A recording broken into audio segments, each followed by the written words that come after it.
kemudian masuk ke pembahasan tentang bagaimana sih pengenalan operasi penjualan, kredit, dan penagihan di industri keuangan. Nah, operasi penjualan itu yang pertama mengidentifikasi calon pelanggan yang lebih mungkin untuk membeli produk atau layanan. Itu yang pertama. Yang kedua, meningkatkan kinerja tim penjualan dan personalisasi pesan pemasaran. Jadi optimasi proses sales itu diidentifikasi sekali nih untuk proses ini ya. Mulai dari identifikasi calonnya, kira-kira calon mana yang tepat yang kita bisa tawarkan, terus kinerja tim penjualannya seperti apa dianalisa, hingga bagaimana cara kita memasarkan, baik itu tempatnya di mana, mungkin channelnya, atau kapan kita harus jual gitu. Itu biasanya operasi penjualannya di bidang itu. Kalau di operasi kredit, itu yang pertama melakukan penilaian kredit yang lebih akurat ya, tujuannya itu pertama. Kedua, mengembangkan produk kredit yang lebih terjangkau karena cost-nya rendah ya. Yang ketiga yaitu menemukan peluang-peluang kredit baru. Jadi kita bisa menentukan atau mengekspansi profit kita dengan memperbesar kemungkinan produk atau kemungkinan pelanggan bisa masuk begitu ya. Kalau di operasi penagihan, yang pertama yaitu untuk mengurangi biaya penagihan. Biasanya cost dalam menagih pelanggan itu cukup besar ya. Baik cost dari untuk debt collector atau cost untuk terjun ke lapangan. Yang kedua yaitu untuk meningkatkan efisiensi operasional. Dan yang ketiga untuk meningkatkan kepuasan pelanggan.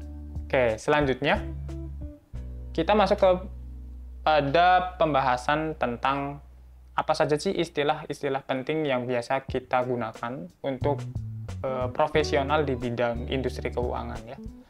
Ini juga sebenarnya sudah pernah kita bahas di pertemuan sebelumnya. Nah, yang pertama yaitu mengenai ROI atau Return on Investment.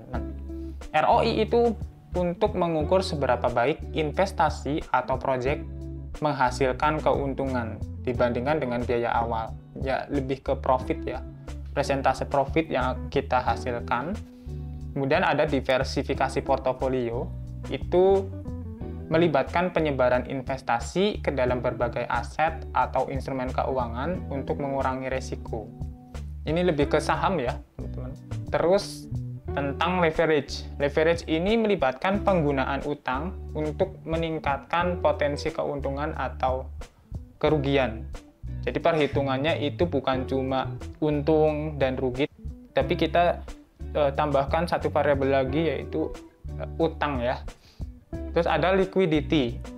Liquidity itu mengacu pada seberapa mudah aset yang dimiliki yang bisa dijual nih dan dapat diterima dalam bentuk uang tunai atau cash ya, tanpa menimbulkan kerugian yang besar gitu. Dan kerugian yang dimaksud itu bisa dalam bentuk bunga yang turun atau nilai saham yang turun, atau bisa biaya administrasi atau biaya platform atau biaya pelayanan. Nah, yang kelima yaitu tentang hedge fund. Hedge fund ini adalah dana investasi yang menggunakan berbagai strategi untuk mencapai keuntungan termasuk lindung nilai, hedging terhadap risiko pasar. Dan kemudian ada bursa saham. Bursa saham itu tempat di mana saham dan instrumen keuangan lainnya diperdagangkan. Yang ketujuh yaitu ROI juga, tapi ini rate of interest ya.